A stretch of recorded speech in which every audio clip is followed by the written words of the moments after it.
தேவனுக்கே மகிமை உண்டாவதாக.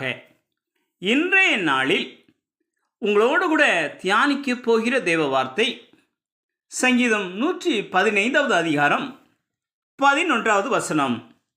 கர்த்தரை நம்புங்கள், அவரே அவர்களுக்கு துணையும் அவர்களுக்கு கேடகமாயிருக்கிறார்.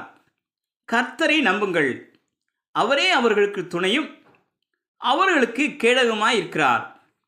இன்றைய நாட்களில் அநேகர் யார் யாரையோ நம்பி வீணாய் போய்க் கொண்டு இருக்கிறார்கள். ஆனால் அப்படிப்பட்டவர்கள் கர்த்தரை நம்பி இருக்கும்போது அவரே அவர்களுக்கு துணையாக இருப்பார். அவருடைய வாழ்க்கை ஆசீர்வாதம் நிறைந்ததாக இருக்கும். கர்த்தருக்குள் பிரியமானவர்களே, ஒரு முதியவர் தன் செல்போனை சர்வீஸ் செய்ய கொண்டு போனார். செல்போன் சர்வீஸ் செய்பவர் அந்த செல்போனை வாங்கி பார்த்துவிட்டு, ஐயா, இந்த செல்போன் நல்லாத்தானே இருக்கு, பிறகு எதுக்கு இங்கு கொண்டு வந்தீர்கள் என்று கேட்டார். அதற்கு அந்த பெரியவர் அந்த செல்போனை கண்ணீருடன் வாங்கி கொண்டு, அப்புறம் ஏன் என் பையன்கள் எனக்கு போன் பண்ணவில்லை என யோசித்தார். பிரியமானவர்களே, அந்த முதியவர் அந்த செல்போன் சரியாக வேலை செய்யவில்லை, அதனால்தான் தன்னுடைய பிள்ளைகள் யாரும் தன்னிடம் தொடர்பு கொள்ளவில்லை என நினைத்தார்.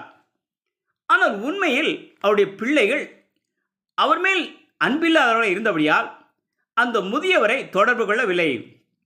ஆனால் தேவனை கர்த்தர் அப்படிப்பட்டவர் அல்ல.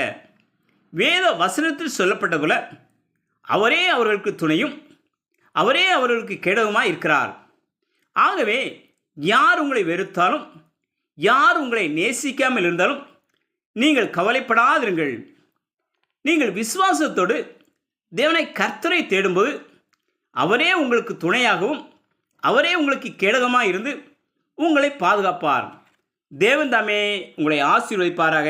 ஆமேன், ஆமேன்.